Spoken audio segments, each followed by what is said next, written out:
Bienvenue sur Culture FM, mesdames, messieurs, bonjour. Les titres du journal.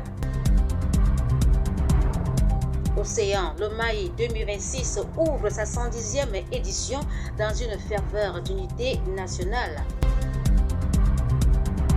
Ezeka célèbre le travail en grand, une 140e édition festive, colorée et pleine d'innovation.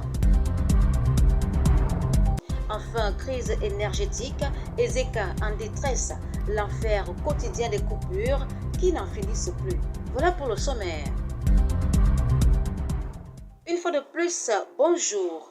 Ouvrons ce journal dans le département de l'Océan où le peuple Batanga-Banor s'apprête à célébrer ce 9 mai la 110e édition du Maï, un rendez-vous culturel d'envergure qui commémore leur retour d'exil forcé le 9 mai 1916 durant la Première Guerre mondiale.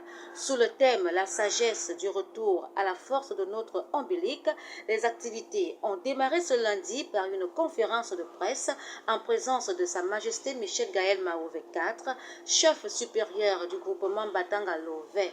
Cette édition 2026 se distingue par une innovation majeure, la participation de la France, de la Grande-Bretagne et de l'Allemagne, trois nations impliquées dans la déportation de ce peuple durant la Première Guerre mondiale. Écoutons à cet effet Sa Majesté Michel Gaël Maouvé IV. L'autre particularité du Maï que je voudrais ajouter à ce qui avait été dit, c'est qu'il y a eu des acteurs phares. Nous parlons d'une commémoration historique.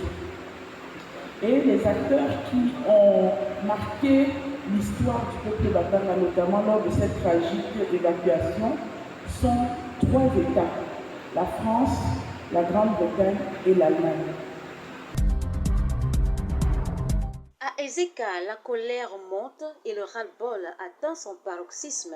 Entre coupures interminables d'électricité, pénurie d'eau répétitive et nuits plongées dans l'obscurité, les populations vivent un véritable calvaire au quotidien.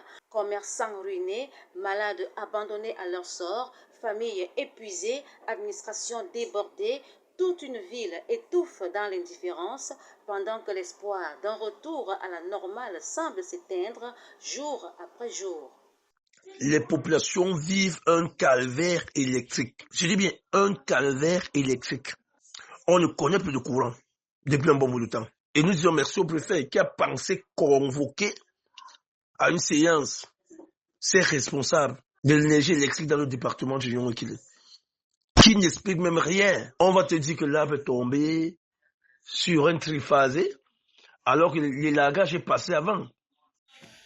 Oui, sur la question des coupures à répétition de courant à Ezeka, dans l'Union qui a laissé ces derniers temps, je ne saurais quoi vous dire, d'autant plus que actuellement dans mon quartier Maïmi Viaduc, il y a des maisons qui ont le courant et d'autres pas.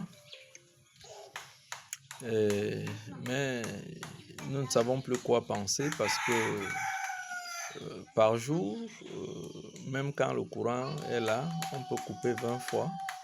Ça part, ça vient.